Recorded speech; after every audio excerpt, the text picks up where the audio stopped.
Hello and welcome. In today's episode, I'm going to share encounters with black-eyed children. These stories include a young married couple who had a very strange early morning visitor at their home, a man who had a bizarre encounter with a customer while at work, and an encounter with a strange girl and boy asking for a ride way back in the 1960s. But first, we start with a story about a young man and his uncle who gave a ride to a very strange, weird-acting boy one night. Alright, let's get into today's stories.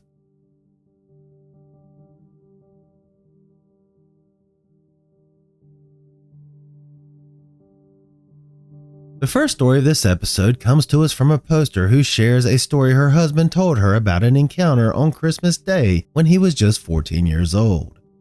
At the time, he lived in the middle of the woods in Maine. The night of his encounter, his home was the site of a family gathering when they had an unexpected visitor. A boy a few years older than him showed up at their door asking for a ride.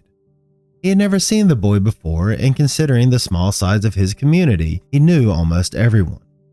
His uncle decided to give the strange boy a ride, assuming he might be related to one of the neighbors. It was the middle of winter and the boy was only wearing a hoodie, which worried them. He had his hood up, but they didn't pay much attention to it, being that it was cold out. Even though the situation was odd, they shrugged it off and decided to give the boy a ride anyway. As soon as the boy got in the car, he began repeating that he had been out for a walk and couldn't understand why people were so hesitant to give him a ride. He would say that he was, quote, just a kid, while evading any direct questions other than where to take him. It was as if he had a limited set of rehearsed phrases he could say, according to the OP. The boy sat in the front seat and made the OP and his uncle feel a bit uneasy, which prompted his uncle to keep the interior light on during the ride. The boy had them drive about 20 miles to the middle of nowhere before directing them halfway down a road.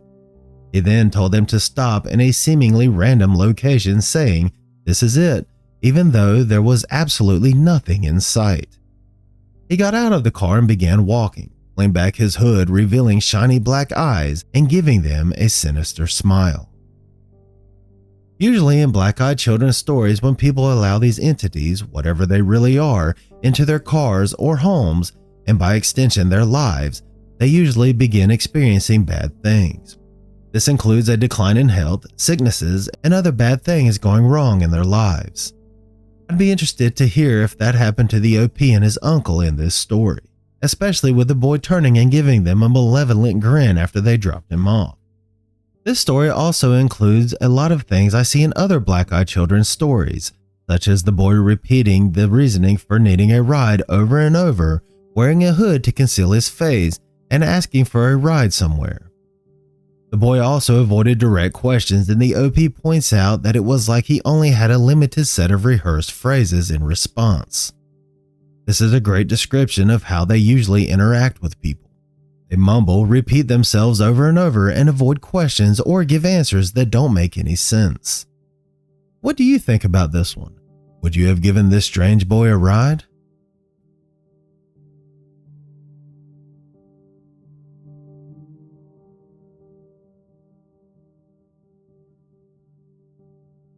The next story comes from a poster who discovered a story about black-eyed children that instilled in him a sense of deja vu, reminding him of a weird encounter with what he believes was a black-eyed child.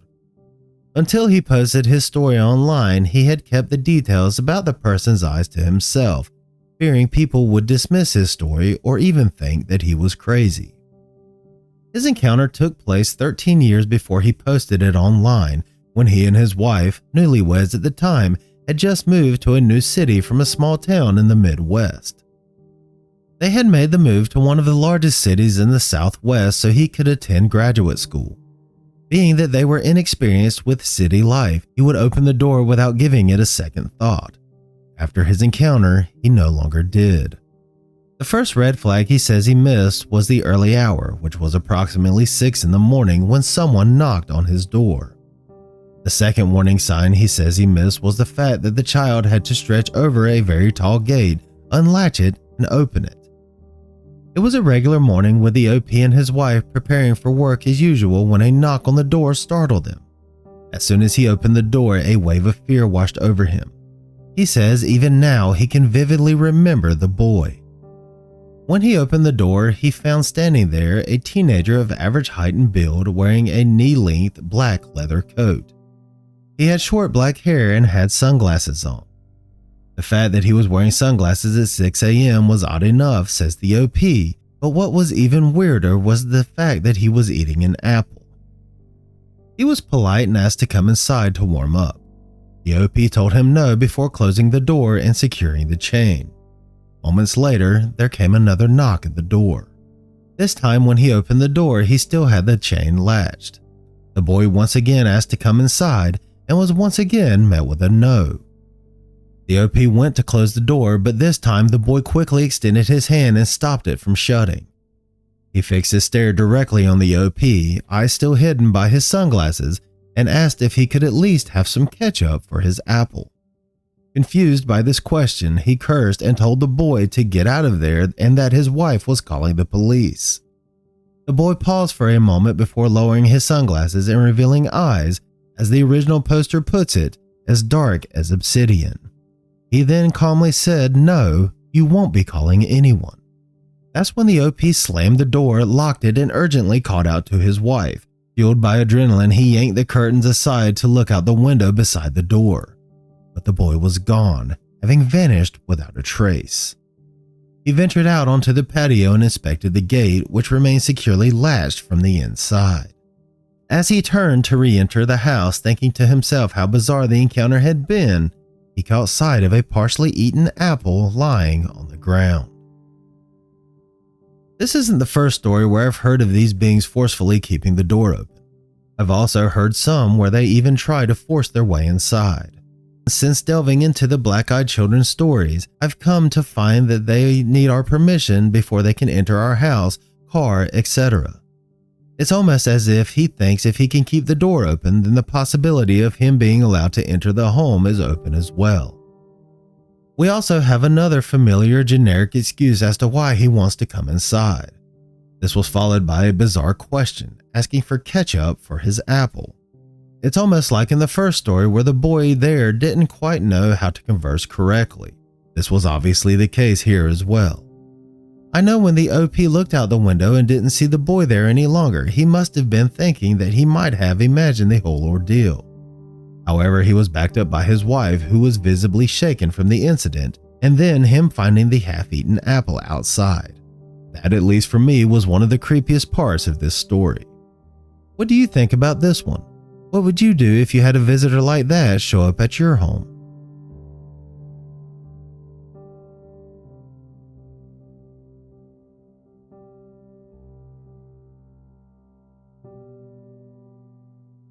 The next story comes to us from the United Kingdom and doesn't involve a black-eyed child, but rather a black-eyed man. This is rare, but not all that uncommon. The original poster was just 18 or 19 years old and at work at about 4 p.m. when the encounter happened. He says that, to this day, he can vividly remember the incident. He starts off by saying that it was the middle of summer and there was nothing eerie about that day. He was going about his job checking out customers when he glanced up to welcome the next person, who was an elderly man with thinning hair and a worn trilby hat. He says that despite the man's age, which he estimates at about 80 years old, he did not appear to be frail at all. Right away, the man freaked him out, and it was as if the room suddenly went quiet. They locked eyes then, and he felt a strange sense of déjà vu. His eyes are what caught the OP's attention, with the elderly man's irises being pitch black. He attempted to brush it off and continue their casual conversation, but he couldn't shake off his unease. The old man appeared friendly, even flashing a smile, revealing teeth that nearly came to a point. The OP couldn't help but wonder if his mind was playing tricks on him or if the sunlight reflecting off the windows was distorting his vision. The elderly man didn't speak much, and his presence felt heavy and menacing, but the OP says that he didn't feel like the man wanted to hurt him, just that he had done bad things in his past.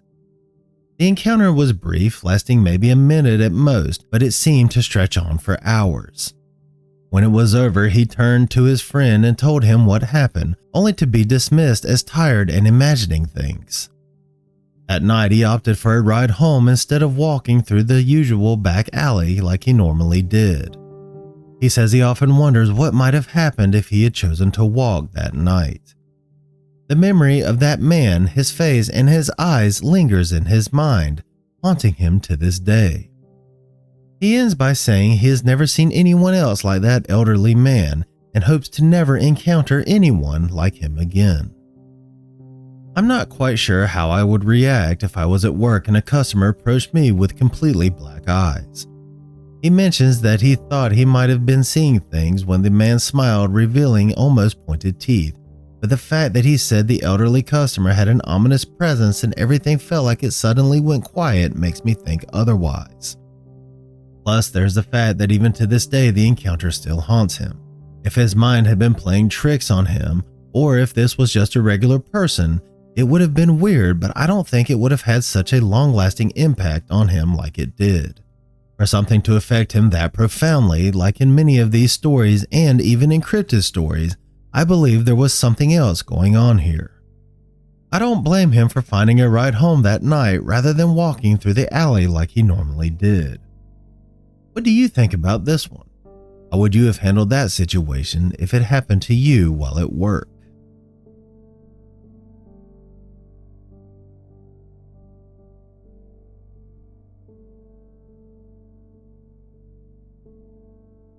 The final story of this episode comes to us from a poster who shared her grandmother's encounter way back in the 1960s. I thought this would be a good one to share due to it showing that this black-eyed children phenomenon isn't as recent as some might think. The original poster starts by saying that her grandmother is one of the most level-headed people she has ever met. And she also says that she is very critical and skeptical when it comes to the paranormal. Even though she wasn't a fan of scary movies, she did, however, like Stephen King. The original poster was raised by her grandmother, and the two of them were out shopping for classroom items, being that the OP is a teacher, when her grandmother shared her tale. They had gotten on the paranormal topic during conversation when the OP shared that the woods behind her aunt's house, where her aunt used to walk her dog, is one of the most haunted places in the area where they live. She then asked her grandmother if she had ever seen a ghost, and she replied with this story. During the 1960s, the Michigan State Fair was a huge event that the grandmother and her friends would attend. One night, as they were making their way back to their car, two children approached them and asked for a ride. The girl, who was slightly younger than them, and a boy who was much younger. Both of them had black hair and pale complexions. The grandmother and her friends were spooked by their presence, feeling something ominous from both, which was unusual for her around children. The girl then asked to be taken to the city where they live since they were going there anyway, which was unsettling as the grandmother and her friends did not mention the city or their destination to the girl. Her grandmother explained that they were not going in that direction and had to stop by a friend's place first. The strange girl insisted, however, that they would wait in the car. Her grandmother told the girl they were staying over at the friend's house that night since they were going to the fair the next day. By this point, she could tell that the girl was becoming agitated. They apologized and hurried to their car. Glancing back, her grandmother noticed that the girl's eyes were completely black and lifeless, even under the nearby streetlight. To get out of the parking lot, they were forced to drive back past the spot where the two strange children were. But when they did, the children were nowhere to be seen. This was strange because in the short time it took them to turn around and drive back past the spot, they should have at least seen the boy and girl walking back to the fairground. The OP's grandmother firmly believes she saw ghosts that night, but the story freaked her out and she is convinced her grandmother saw black-eyed children there instead. Until she heard her grandmother's story, she didn't believe in black-eyed children at all, believing they had been made up. Curious, she asked her grandmother if the girl spoke in an unusual manner, but she assured her that they were just like regular kids and were dressed in typical children's clothes, but she couldn't help but feel that they were devoid of color, although she couldn't explain why she felt that way. She ends her post by saying that her grandmother is in her 70s, that she still possesses all of her cognitive faculties, and she had no reason to make the story up. Her grandmother doesn't spend any time on the internet and has no idea what black-eyed children are. The original poster says she had to share the story online because she was so weirded out by it. As I mentioned in the intro to this story, I thought this one would be good to include because it happened back in the 60s. A lot of people treat black-eyed children encounters like it is a recent phenomenon and even argue that it was created in the late 90s and is fake. I, however, think there is more to it, especially with all the stories coming in from around the world and from far back as the 1960s. In this story, the behavior of the girl asking for a ride mirrors many of the stories from today. She kept insisting that the grandmother give her a ride and then became increasingly agitated when she was told no again and again. This happens in so many black-eyed children's stories. Not to mention the very creepy fact that the girl asking for the ride knew what city they were going to. That and their pale complexions, as well as the grandmother getting an ominous feeling from both children. Then for her to drive back past the spot and for the children to have seemingly completely vanished is something else that happens during these encounters. And she makes it very clear in the story that the parking lot was big enough that the children didn't have a chance in the short amount of time it took them to turn around and drive back past the spot to make it back into the fairgrounds or anywhere else without them being seen. What do you think about this story? Does it surprise you to see an encounter with black-eyed children from the 1960s? And that's going to do it for this episode. I hope you enjoyed these stories. If you'd like to hear more stories like these and other types of cryptids, make sure to subscribe to the channel. If you want to send me your story, I'd love to read it. My email is wolfwhocriedcryptid@gmail.com. I will also put it in the description below. With your permission, I may want to use it in an episode. Even if you'd prefer that I didn't share your story on my channel and just want someone to listen, email me. We can privately talk about your encounter. And please remember to keep it civil in the comments section. No one deserves to be ridiculed whether they believe or not. Thank you for listening. I'll catch you at the next episode.